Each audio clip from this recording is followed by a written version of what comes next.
का बुजुर्ग, घर के बूढ़े, घर के पितृ जो चले गए, सपने में दिख रहा है। और कहां दिख रहा है? आप सो रहे हैं और आपके सिर के पास आपके बुजुर्ग खड़े हैं, आपके पितृ खड़े हैं, आपके घर के वृद्ध लोग खड़े हैं, ये आपको सपने में दिख रहा है। तो समझ लेना जरूर 15 से 20 दिन के अंदर मेरे यहां कोई खुशखबरी आने वाली है, निश्चित है कोई खुशखबरी मिलने वाली है। ये हमारे भविष्य पुराण कहती है। और यदि वही पितृ, वही पूर्वज, वही घर के बूढ़े, वही बुजुर्ग हमारे पांव के पास स्वप्न में नजर आ रहे हैं कि मेरे पांव के पास बैठे हैं, समझ लेना कि घर में किसी ना किसी को एक बड़ी बीमारी जरूर घेरने वाली है, कोई रोग आने वाला। और वही पितृ, वही पूर्वज, वही पितर, वही घर के बुजुर्ग, वही बुढ़े, वही बूढ़े जो मर चुके हैं, वो तुम्हारे सपने में अचानक आए और आकर तुरंत चले जाए,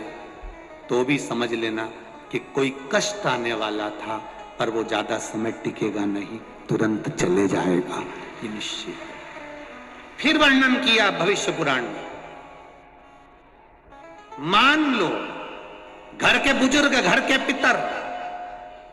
मरे हुए व्यक्ति जो मर चुके हैं, वो सपने में आपको नजर आ रहे हैं और लगता है कि हमारे घर की दीवार पर बैठे हैं या पेड़ पर बैठे हैं या वृक्ष पर बैठे हैं, स्वप्न में आप उनको ऊपर बैठा हुआ देख रहे हो, तो समझ लेना कि कहीं ना कहीं हमारे बच्चों की तरक्की का योग बन गया है। और बच्चों का या तो विवाह होगा या उसकी नौकरी लगेगी, या तो तरक्की हो रही है या विवाह होगा या नौकरी लगेगी, निश्चित है। ये भविष्य पुराण का, हमारी पुराणों में बहुत कुछ लिखा है कि आप अगर केवल पुराणों का स्मरण कर लें, केवल पुराणों को अगर पढ़ लें, तो जीवन की सार्थक। हमसे कई लोग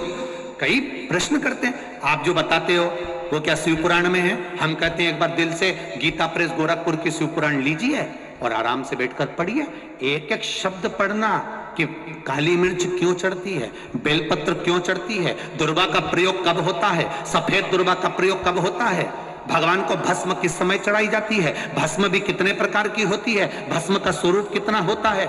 त्रिपुंड लगाते समय ये 2 उंगली का प्रयोग करने के बाद आखिरी उंगली नीचे क्यों खींची जाती है। तुम तो मंदिर में गए, चंदन लिया, 3 उंगली खींच कर आ गए।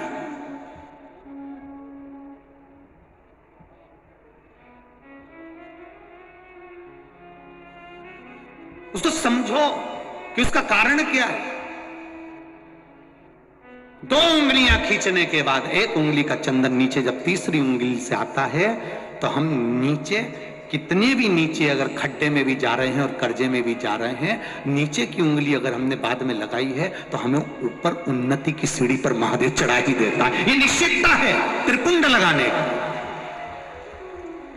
ये त्रिपुंड लगाने की निश्चितता है हमारी।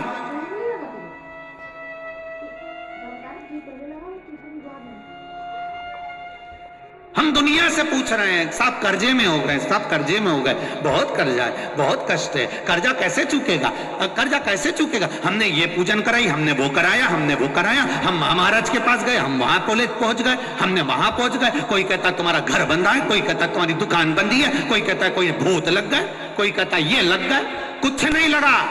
ये कर्म की गति है, कर्म की गति।